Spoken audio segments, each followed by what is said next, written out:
The blade rests in silence, polished like a mirror, waiting for a decision heavier than life itself. In feudal Japan, honor was not an idea but a debt paid in blood, and warriors were raised knowing some battles ended within their own bodies. This is the story of ritual suicide, not as spectacle, but as belief, fear, and duty fused together. Before we descend into this world of steel and resolve, take a moment to like and subscribe, because stories like this vanish when they are not remembered. What drove men to choose death deliberately, and why was it considered beautiful rather than tragic? Seppuku was never an impulsive act, but a ceremony shaped by generations of expectation and discipline. From childhood, samurai were taught that disgrace lived longer than flesh, staining families for decades. When failure came, whether through defeat, accusation, or political betrayal, ritual death offered restoration. The setting was controlled, the clothing immaculate, the witnesses chosen carefully. Silence carried more weight than words. Incense mixed with iron in the air. This was not escape, but confrontation, a final assertion of agency in a rigid society that demanded perfection from those sworn to protect it. The act itself was meant to demonstrate endurance rather than spectacle. Legends describe warriors steadying their breath as the blade entered, refusing to cry out. Historians debate how often these ideals were truly achieved, but belief mattered more than reality.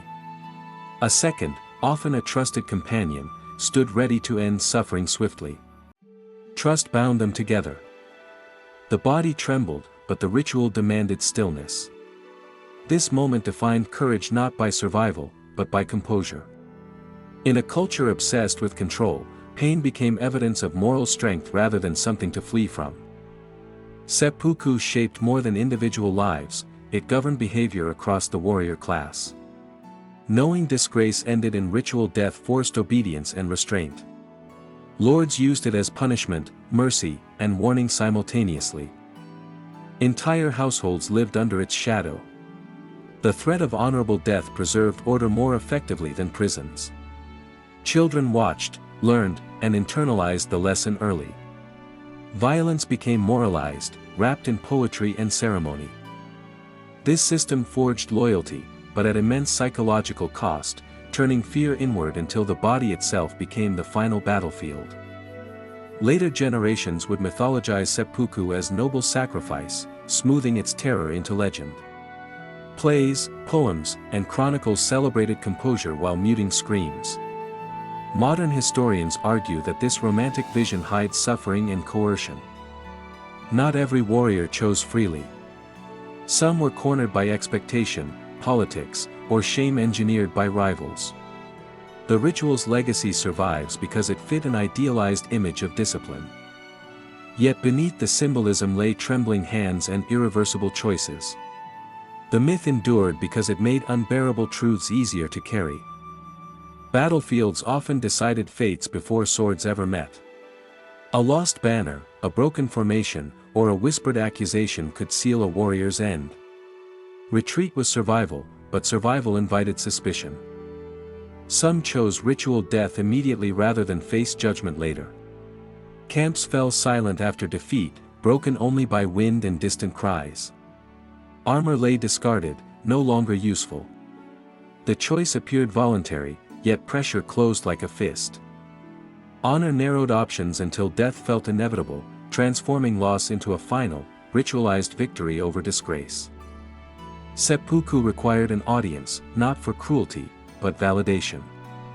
Officials, retainers, sometimes enemies observed, ensuring propriety. Their presence turned private agony into public statement. Silence dominated these gatherings, broken only by breath. To interrupt was dishonorable. Witnesses carried the story forward, shaping reputation after death. In this way, identity survived the body. The ritual bound community together through shared trauma, reinforcing values through observation. Watching was itself a duty, one that etched images into memory and ensured the lesson endured. The impact reached far beyond the warrior. Wives prepared garments, children memorized final words. Some women performed their own ritual deaths to preserve family honor, a reality often softened in later retellings. Houses emptied overnight. Possessions were redistributed, names preserved or erased. Grief had to remain controlled, lest it appear as protest. Families learned to mourn quietly. The ritual demanded emotional restraint from everyone involved, spreading suffering across generations while presenting a composed facade to the world. Rulers quickly understood seppuku's usefulness. Ordering ritual death avoided rebellion while appearing merciful. A condemned man died by his own hand, preserving the illusion of choice. This blurred the line between honor and execution. Records show accusations timed strategically, forcing rivals into compliance or death. The ceremony masked brutality with tradition. Power hid behind etiquette. What appeared sacred often served cold political calculation, proving that ritualized morality can become a weapon sharper than any blade. Accounts describe long hours before the act, filled with reflection and dread. Warriors wrote poems, expressing regret, defiance, or acceptance. These final words mattered deeply, shaping how history judged them. The body sat still while the mind raced. Every memory weighed itself against reputation. In those moments, honor was not abstract but crushingly personal.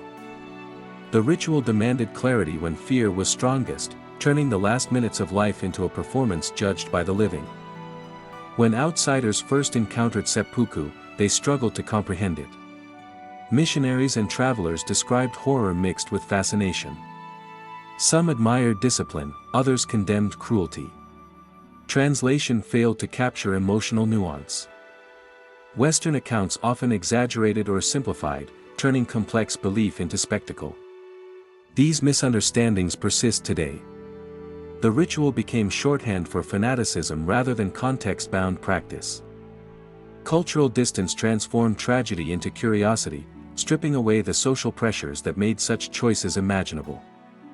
As Japan modernized, the warrior class dissolved, but the idea of ritual suicide lingered. Laws changed, yet echoes remained in military culture and national myths. Occasional acts shocked the modern world, reminding observers that beliefs do not vanish neatly. Each incident reignited debate over honor, nationalism, and memory.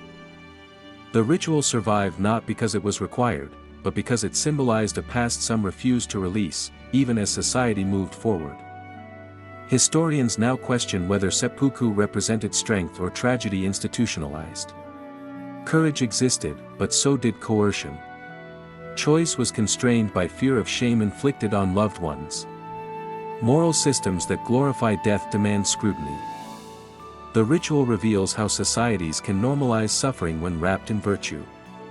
Understanding this does not diminish those who endured it, instead, it honors them by refusing to romanticize pain. Truth lies between reverence and rejection. Today, seppuku occupies a complex place in Japanese history. Museums, literature, and education approach it cautiously, balancing respect with honesty. It serves as warning and lesson. The ritual reminds us how ideals can demand impossible sacrifices. Memory becomes responsibility. How we tell these stories shapes future values. By confronting discomfort rather than glorifying it, history becomes a tool for reflection instead of repetition. The ritual suicide of Japan's warriors was never simply about death. It was about control, belief, and fear braided together until escape felt impossible. These men were not monsters or martyrs, but humans trapped inside expectations heavier than armor. Remembering their stories requires empathy without imitation. If this exploration deepened your understanding, like the video, subscribe for more untold history, and join us in the next story where power, suffering, and memory collide once again.